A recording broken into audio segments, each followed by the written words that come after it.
रूस के राष्ट्रपति ने यूक्रेन के खिलाफ जंग का ऐलान कर दिया है।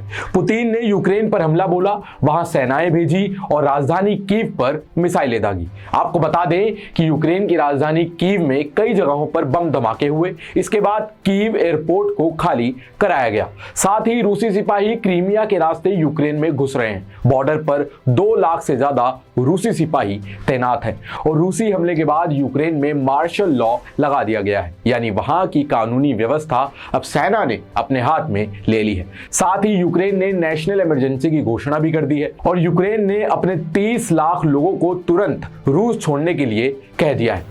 आपको बता दें कि व्लादिमीर पुतिन ने गुरुवार सुबह यानी आज ही रूसी टेलीविजन पर एक बयान दिया, जिसमें उन्होंने कहा कि हम यूक्रेन में स्पेशल मिलिट्री ऑपरेशन शुरू कर रहे हैं, जिसका मकसद डीमिलिटराइजेशन यानी यूक्रेन की सेना को वहां से हटाना है। साथ ही उन्होंने कहा कि हमारा मकसद पूरे यूक्रेन को हथियाना नहीं है। पुतिन ने नाम लिए बगैर ही अमेरिका और नाटो को भी धमकी दी। उन्होंने कहा कि हमारे ऑपरेशन में दखल देने वालों को अंजाम भुगतना पड़ेगा। CNN की रिपोर्ट के मुताबिक पुतिन के इस बयान के बाद ही यूक्रेन की राजधानी कीव के पास कई धमाके सुने गए और 5 मिनट के अंदर 13 जगह धमाके हुए। आपको बता दें कि पुतिन का कहना है कि यूक्रेन की सेना ने रूस को डराया है, यानी ये सब कुछ नियो नाजी लोगों के इशारे पर हो रहा है। पुतिन ने यह भी कहा कि पूर्वी यूक्रेन ने 2014 में बने अलगाववादी इलाके ने हमसे मदद मांगी थी और उसी के तहत हम उनकी मदद के लिए ये कदम उठा रहे हैं।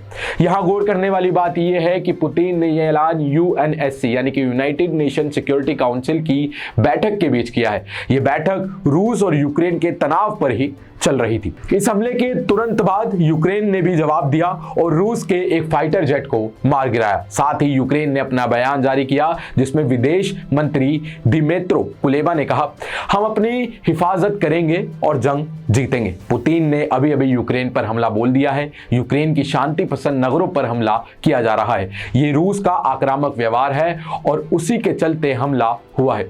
दुनिया को पुतिन को रोकना ही होगा। यही वक्त है जब दुनिया को कदम उठाना होगा। यूक्रेन ने कहा कि हम पर 3 तरफ से यानी रूस, बेलारूस और क्रीमिया बॉर्डर की ओर से हमला हुआ है। साथ ही पुतिन के ऐलान के तुरंत बाद अमेरिकी राष्ट्रपति जो बाइडेन ने इस कदम की निंदा की। बाइडेन बोले, पुतिन के फैसले का बहुत बुरा नतीजा निकलेगा। मानवता इस फैसले का अंजाम भुगतेगी। लोगों की जिंदगियां तबाह हो जाएंगी। इस हमले से जो भी तबाही मचेगी और जितनी जिंदगियां खत्म होगी उसका जिम्मेदार अकेला रूस ही होगा। अमेरिका और उसके सहयोगी इस वक्त एक हैं और इस फैसले का निर्णायक जवाब देंगे। दुनिया रूस को जिम्मेदार ठहराएगी। यही आपको बता दें, यूक्रेन से भारतीयों को लाने के लिए गई एयर इंडिया की फ्लाइट को वापस बुला लिया गया है। फ्लाइट को नोटिस टू एयर मिशन यानी NOTAM भेजा गया था, यानी फ्लाइट के दौरान खतरे की आशंका जाहिर की गई थी। अभी तक मिली जानकारी के अनुसार इतना ही, पर अभी भी रूस और यूक्रेन के बीच जंग जारी है और हम इस पे नजदीक से नजर बनाए हुए हैं। छोटी बड़ी अपडेट मिलते ही हम आप तक उसे जरूर पहुंचाते रहेंगे। बस आप चैनल को सब्सक्राइब करें और हमारे साथ जुड़े रहें। मैं तुषार, धन्यवाद।